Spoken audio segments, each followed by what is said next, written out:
having a day and I'm currently sitting on a coffee table that I'm 100% sure is made completely of MDF and is not meant to be sat on. I've tried filming this intro several times already and my lighting has been atrocious. Sweet baby, do you want to sit down? Do you want to hear his ASMR purring? No, don't eat the mic.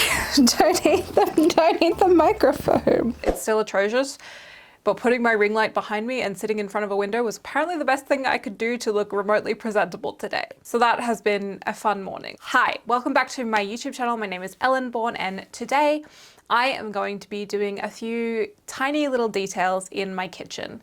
I have been doing a kitchen renovation series on this channel, including an entire sort of home renovation series. There are some details of this house that I absolutely love, like the beautiful arches, and there are a lot that I absolutely hate, like the cream walls. This isn't going to be a massive project, but this is kind of a little detail that if you litter it through your house, it tends to look really pretty and fairy tale-esque and just add to the whole aesthetic. I like putting little things in the house that people don't notice at first and then suddenly they're like, wait, what's that? That's kind of weird, what the hell?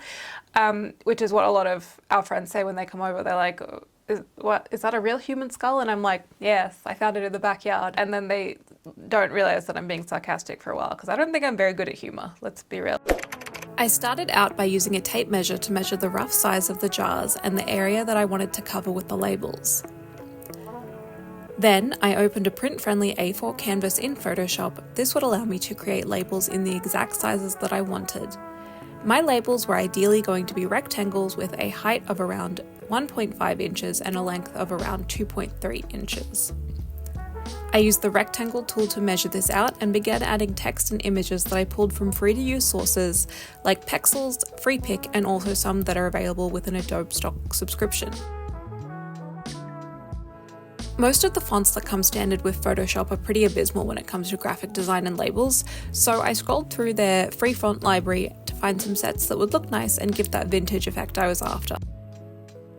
I played around with effects like black and white overlays and the Find Edges filter to create a kind of sketchy effect with some images, to make them look a little bit more hand-drawn. Then I came up with some fun, spooky text to make the labels on my jars look like they had come from a vintage Victorian apothecary that sold spices and other devious goods to people playing around in the occult during the era.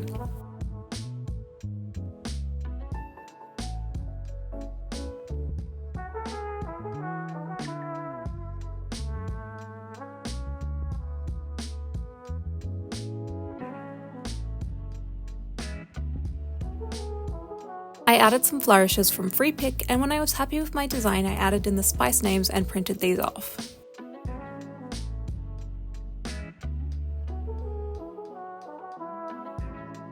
I used a mug of freshly boiled tea to age the paper a little bit. Some people prefer coffee or using an oven or candle to brown and age paper, but I quite like the way using something like tea or paint changes the colours in the printer and gives it a green or pink hue.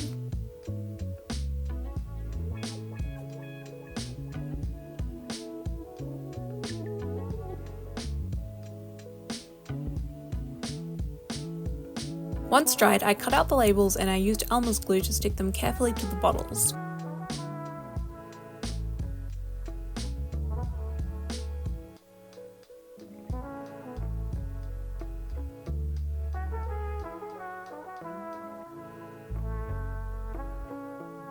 Elmer's glue or a simple glue stick should wash off easily with some hot water in the dishwasher, so these jars are always reusable. Then I began decanting the spices from their store-bought jars into their new jars. I used a paper funnel to minimise waste, and remember to change this out between spices. You don't want chili in your cinnamon.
A lot of the time I don't actually show that many of these tiny little detailed crafts, but I'm trying to be a bit more consistent with my uploading this year since doing my Vlogtober and Vlogmas challenges and really enjoying them. So if you want to see more small little kind of more accessible crafts like this, then let me know in the comments below. And also, you might not be doing an entire home renovation, but you might want some cute things to put around your house if you, like me, are all for that fairy tale Snow White aesthetic. I hope you guys enjoyed this video. Thank you so much for watching.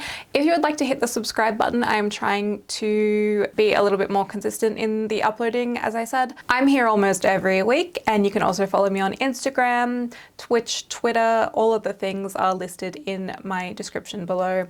I'd recommend Instagram for my nicest, prettiest content. And if you'd like to see more of these small and accessible crafts, then please let me know in the comments below. Goodbye.